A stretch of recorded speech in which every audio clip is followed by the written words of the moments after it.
Hello friends, नमस्कार दोस्तों। तो दोस्तों आज की इस वीडियो में हम आप सभी को बताने वाले हैं समाज के बारे में।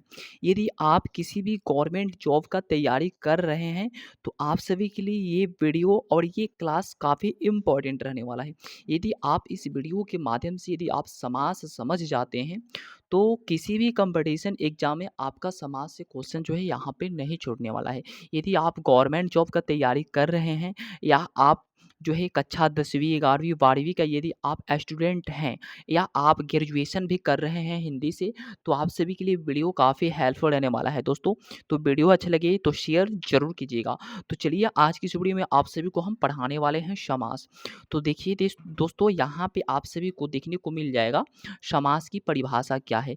तो आप लोग यहाँ पर देखेंगे कि समास का परिभाषा है संक्षेपीकरण, घटना या संक्षिप्त करना, कम करना। दो पदों का ऐसा संक्षिप्त रूप जो पद के समान अर्थ धारण करे, उसको ये है समास का परिभाषा, उसे हम समास कहते हैं। ठीक है। उसके बाद आप लोग देखेंगे कि समास के भेद कितने होते हैं। तो दोस्तों आप सभी देखेंगे कि द्वंद्व समास होता है, तत्पुरुष समास होता है, बहुव्रीहि समास होता है और अव्ययभाव समास होता है। बट यहाँ पे हम नोट में ऑलरेडी लिख चुके हैं। आप सभी भी अपना यदि फेयर का किताब जो है अपना फेयर का जो है फेयर कर रहे हैं, तो फाइनली आप लोग नोट में जरूर इसको लिखिएगा कि प्राचीन समय में विद्वानों ने द्विगु समास और कर्मधारय समास को तत्पुरुष समास में जोड़ दिया था। प्राचीन समय में मतलब बहुत पहले, परंतु वर्तमान विद्वानों ने उसे अलग करके समास के कुल 6 भेद कर दिए, जो कि यहाँ पे देख सकते हैं। तत्पुरुष समास से कौन सा निकला है? तो कर्मधारय समास निकला है और कर्मधारय से यहाँ पे द्विगु समास बना हुआ है। ठीक है। तत्पुरुष समास से ये दोनों निकला हुआ है। ठीक है। यहाँ पे हम लिख दिए हैं ताकि समझ में आएगा। उसके बाद आप लोग यहाँ पे देखेंगे कि पदों की प्रधानता इसमें रखा जाता है। पहला होता है प्रधान खंड और दूसरा होता है गौण खंड। उसके बाद प्रधान खंड को हम बोलते हैं मुख्य, अर्थ का बल होता है। अर्थ का बल इसमें जो है नहीं पड़ता है। पूर्व का पद यानी पहले का पद और उत्तर का पद जो हम बाद का कहते हैं। ठीक है।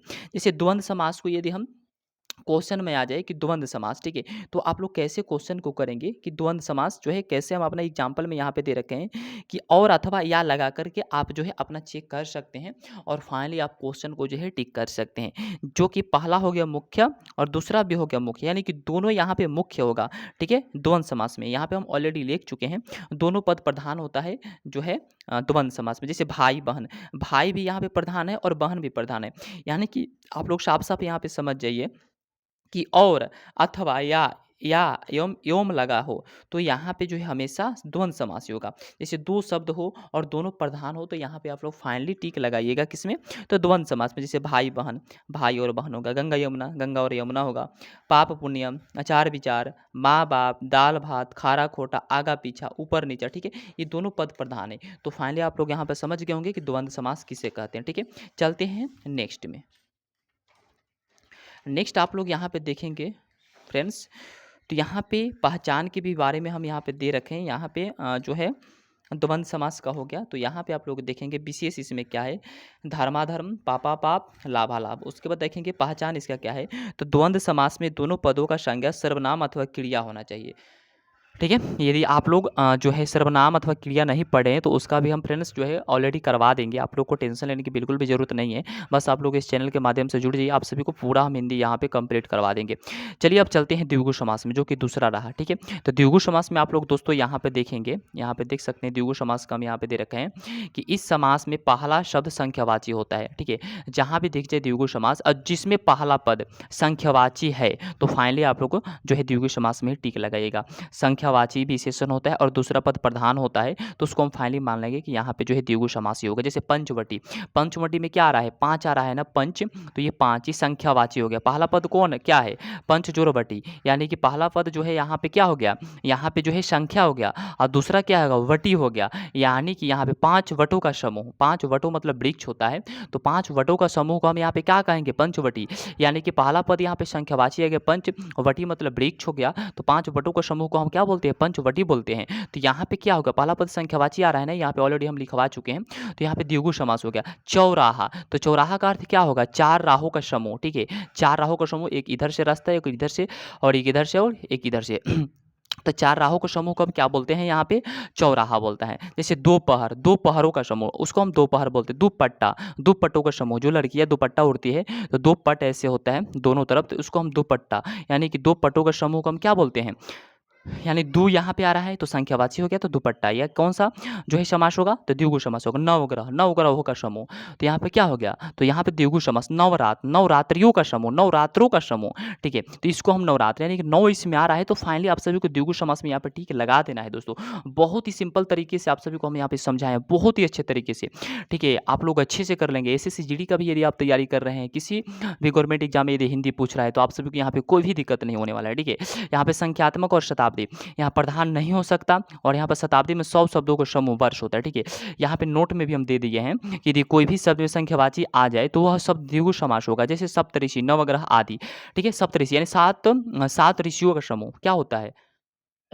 7 ऋषियों का समूह सप्तऋषि, ठीक है? उसके बाद नवग्रह, नवग्रहों का समूह आता है, ठीक है? यदि किसी शब्द का पहला पद संख्यावाची, ठीक है? आप लोग यहाँ पे देखेंगे कि पहला पद संख्यावाची विशेषण हो, परंतु 2 पद मिलकर कोई तीसरा अर्थ दे रहे हो, तो वहाँ पे बहुब्रीहि समास होगा। और यहाँ पे एक और आप सभी को चीज़ें ध्यान में रखना होगा कि यदि किसी शब्द का पहला पद संख्यावाची है, ठीक है? जैसे त्रिनेत्र, आप लोग देखेंगे कि त्रिनेत्र किसको बोला जाता है? तो भोले शंकर को बोला जाता है, शंकर भगवान को बोला जाता है। तो 3 नेत्रों का समूह है, इसलिए उनको त्रिनेत्र बोला जाता है। 3 आँख है, ठीक है? तो वहाँ पे पहला पद त्रि तो आ रहा है ना, पहला पद जो है संख्यावाची है, त्रि आ रहा है, नेत्र। लेकिन वहाँ पे वो क्या हो रहा है कि किसी तीसरे पद का यहाँ पे जो है अर्थ दे रहा है। तीसरे पद त्रिनेत्र, यानी कि भगवान शंकर को यहाँ पे कहा जा रहा है दोस्तों। तो यहाँ पे आप लोग को गलती नहीं करना है, द्विगु समास में न लगा करके। हालाँकि ऑप्शन में दिया रहेगा द्विगु समास और बहुब्रीहि समास ही रहेगा, बट आप सभी को समझना होगा कि यहाँ पे जो है किसको यहाँ पे बोल रहा है, ठीक है? यानी कि तीसरा अर्थ उसका निकल रहा है, तो फाइनली आप सभी को यहाँ पे जो होगा, कौन-सा समास होगा? तो यहाँ पे बहुब्रीहि समास होगा, जो कि हम यहाँ पे ऑलरेडी लिखवा दिए हैं। यदि किसी शब्द का पहला पद संख्यावाची विशेषण हो, परंतु 2 पद मिलकर कोई तीसरा अर्थ दे रहे हो, तो बहुब्रीहि समास होगा। इसको आप लोग को ध्यान में रख कर के चलना है। तीसरा आप सभी को बहुब्रीहि समास इसमें दोनों पद अप्रधान होता है, इसमें दोनों पद अप्रधान होता है। जैसे विशेष, चतुरानन, दशानन, चतुर्भुज, त्रिनेत्र, आ गया ना, पंचाली, पंचानन, ये किसी तीसरे पद का अर्थ बता रहा है, इसलिए यहाँ पे बहुब्रीहि समास होगा। त्रिभुवन, पीताम्बर, कृष्ण को कहा जाता है, नीलकंठ भगवान शिव को कहा जाता है, लंबोदर गणेश को कहा जाता है। तो यहाँ पे हम यहाँ पे दे रखे हैं कि अपना अर्थ छोड़कर, यानी अपना अर्थ छोड़कर कोई तीसरा का अर्थ धारण कर ले, उसे सिंपल सा बहुब्रीहि समास कहेंगे। जैसे गजानन हो गया, ठीक है? कमल नयन हो गया। कमल नयन कौन सा संज्ञा बोले सॉरी कौन सा समास है? तो कमल नयन भगवान विष्णु को कहा जाता है, तीसरा अर्थ यहाँ पे दे रहा है, ठीक है? तो यहाँ पे जो है बहुब्रीहि समास हो जाएगा। यहाँ पे नोट में हम डाल दिए हैं दोस्तों, जहाँ भी किसी शब्द का पर्यायवाची शब्द आए बहुब्रीहि होगा। सिंपल सा आप एक फॉर्मूला याद रखिए कि जहाँ भी किसी शब्द दे रहा है और इसका पर्यायवाची आए, तो फाइनली यहाँ पे बहुब्रीहि समास होगा। बिल्कुल भी यहाँ पे टेंशन लेने की ज़रूरत नहीं है दोस्तों। यदि कोई नंबरिंग दे दे यहाँ पे दे रहा है, यदि कोई नंबरिंग दे दे तो वो बहुब्रीहि समास होगा। कैसे होगा? जैसे 31, ठीक है? यदि इस संख्या कोई आ जाए, 31 कौन-सा समास होगा? पूछेगा क्वेश्चन। तो 1 और 30, 2 यहाँ पे शब्द मिल रहा है ना, 1 और 30, तो यहाँ पे एक नया शब्द बन रहा है, 30 है, जो बहुब्रीहि है। और यहाँ पे होगा 21, 61, 51, सब बहुब्रीहि होगा। विषम संख्या, जितने भी विषम संख्या आप सभी को देखने को मिले, सब बहुब्रीहि। आँख बंद करके आप यहाँ पे टिक लगाइएगा, कोई यहाँ पे गलती नहीं होने वाला है। चक्रपाणि, चक्र धारण करने वाला भगवान विष्णु को कहा जाता है, चक्रपाणि, ठीक है? बहुब्रीहि समास। चंद्रमौली, जिसके सिर पर चाँद हो, भगवान शिव को चंद्रमौली कहा जाता है, चंद्रमौली। तो आप लोग फाइनली यहाँ पे जो है किसमें लगाइएगा टिक दोस्तों? तो यहाँ पे आप लगाएँगे बहुब्रीहि समास में। कर्मधारय समास में आइए दोस्तों। इस समास में एक पद विशेषण होता है और दूसरा पद विशेष से होता है कर्मधारय समास से। कभी-कभी दोनों पद विशेषण हो जाते हैं, जैसे पूर्व पद, उत्तर पद। अप्रधान होता है पूर्व पद और यहाँ पे उत्तर पद प्रधान होता है। जैसे महादेव, ये बहुब्रीहि हो सकता है।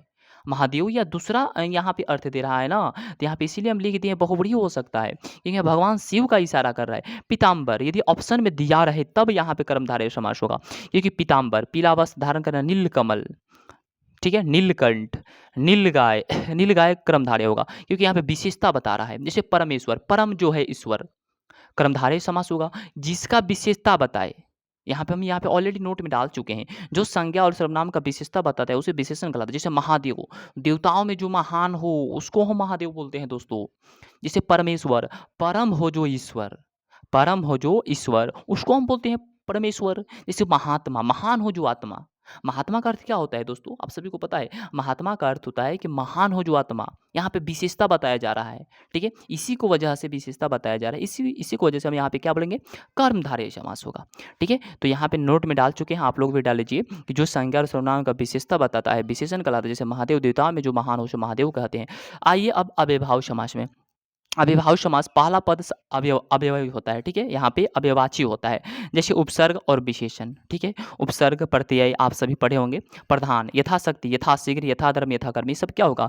अव्ययभाव समास होगा। यथा जो शक्ति, उपसर्ग पहला पद और उपसर्ग प्रत्यय आप सभी को पढ़ाए नहीं है, बट नेक्स्ट वीडियो में आप सभी को हम बता देंगे दोस्तों, बट आप लोग पढ़े होंगे तो आप सभी को पता ही होगा, ठीक है? प्रतिदिन, प्रतिदिन, प्रति एक, प्रत्येक, प्रति माह, प्रतिवर्ष, ठीक है? तो ये अव्ययभाव समास हो जाएगा।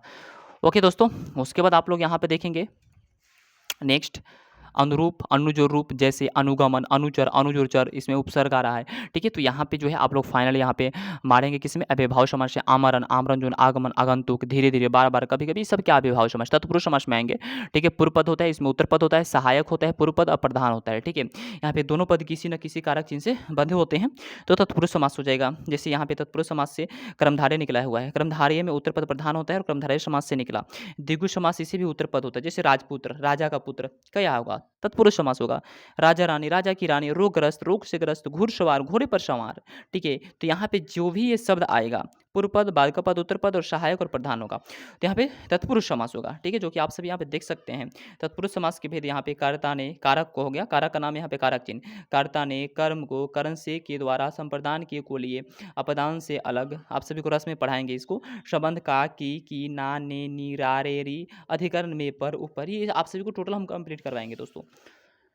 जैसे गिरह कट, गिरह को काटने वाला, स्वर्गवास, स्वर्ग की वास, करण, मन चाहा, मन से चाहा, संप्रदान, रसोई के लिए घर, देश से निकला, मार्गव्य, ऋण मुक्त, गंगा जल, दीनानाथ, अपविधि, सब चीज़ें जो है आप सभी को नेक्स्ट वीडियो में भी रस में आप सभी को देखने को मिलेगा। तत्पुरुष समास के अन्य 3 भेद भी है। यहाँ पे आप लोग देखेंगे नज तत्पुरुष, जिसके प्रारंभ में अ या अन उपसर्ग, अनदेखा, अनसुना, नहीं, तन बोला, अनबन, अशुद्ध, अविवेक, असमर्थ, जहाँ पर नकारात्मक का बोध हो, वो नज तत्पुरुष होगा। हालाँकि ये एग्जाम में उतना नहीं पूछता है नज तत्पुरुष के बारे में, बट यहाँ पे हम आप सभी को बता दे रहे हैं कि जहाँ भी नेगेटिविटी दर्शाए आप सभी को, नकारात्मक चीज़ें, वो वहाँ पे नज तत्पुरुष होगा। जो कि अनसुना नेगेटिविटी दिखा रहा है तो वो नज तत्पुरुष होगा, ठीक है? प्रादि तत्पुरुष में प्रमाणित, प्रमेय, प्रखर, ठीक है? अलुक तत्पुरुष में दृष्टि रोगमन से, ठीक है? यहाँ पे कुछ समास के एमसीक्यू और मल्टीपल चॉइस क्वेश्चन हम रखे हैं, यहाँ पे आप लोग देखेंगे त्रिनित में कौन सा समास होगा। तो यहाँ पे तत्पुरुष भी है, द्विगु भी है, क्रमधारय और बहुब्री है। तो काफी बच्चे यहाँ पे क्या करेंगे, यहाँ पे द्विगु में चिन्ह लगा देंगे, क्योंकि यहाँ पे त्रिनेत्र दे रहा है, तो त्रि मतलब 3 हो गया, संख्यावाची पर्याय है, और नेत्र मतलब आंख हो गया, ठीक है? तो पहला पद यहाँ पे संख्यावाची दर्शा रहा है, तो आंख बंद करके द्विगु समास में मारेंगे, बट यहाँ पे द्विगु समास नहीं होगा, क्योंकि त्रिनेत्र जो है दूसरे अर्थ की तरफ इशारा कर रहा है, तो यहाँ पे बहुब्री ही मारेंगे। आप सभी को बताए हैं त्रिनेत्र यानी 3 नेत्र धारण करने वाला भगवान शिव। देशभक्ति में कौन सा समास होगा? तो देशभक्ति आप सभी को जैसे यहाँ पे समझाए हैं, जैसे राजपूत, राजा का पुत्र, राजा रानी, तो यहाँ पे देश का भक्ति, ठीक है? तो तत्पुरुष समास हो जाएगा। दशमुख शब्द में कौन सा समास है? तो यहाँ पे कुछ ही तीसरे अर्थ का जो है इशारा कर रहा है, तो बहुब्री हो जाएगा। दशनन रावण को बोला जाता है। बाकी के यहाँ पे लिंग है, लिंग आप सभी को नेक्स्ट वीडियो में हम करवा देंगे। तो दोस्तों आज के लिए बस इतना ही। यदि वीडियो अच्छा लगे तो लाइक शेयर जरूर कर दीजिएगा, और मेरे चैनल के माध्यम से आप लोग जुड़ जाइए। यहाँ पे हिंदी और जो है मैथमेटिक्स का भी आगे हम तैयारी करवाने वाले हैं, बट अभी उतना साधन नहीं है। आप लोग तो देख ही रहे हैं कि यहाँ पे एक जो है ट्राईपोड की सहायता से हेल्प लेकर के टेबल पर रख करके हम कॉपी से यहाँ पे पढ़ा रहे हैं। तो दोस्तों आप सभी को केवल हेल्प का जरूरत है। आप लोग यदि सपोर्ट करेंगे तो जरूर हम आगे बढ़ेंगे, और आप सभी को जो है यहाँ पे साथ साथ जो है ले भी चलेंगे। तो फ्रेंड्स यदि वीडियो अच्छा लगे तो लाइक शेयर जरूर कर दीजिएगा, और यदि आप मेरे चैनल पर पहली बार आए हैं, चैनल को सब्सक्राइब कर दीजिएगा। तब तक के लिए फ्रेंड्स जय हिंद।